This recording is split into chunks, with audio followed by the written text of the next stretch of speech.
के गर्नुभएको हजुर तपाईँले? मैले धान काटेको आज मेन्जो मेन्जो मेन्जो मेन्जो यहाँ थुङमान पातुङ हो। ल ल ल के चाहिँ गर्नु त तपाईँकोमा?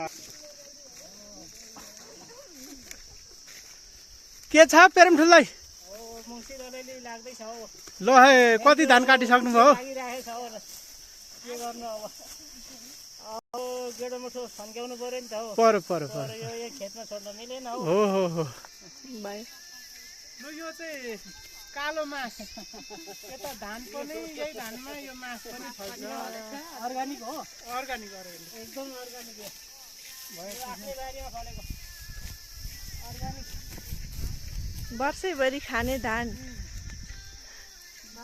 एक वर्षमै सकिन्छ है धान दाल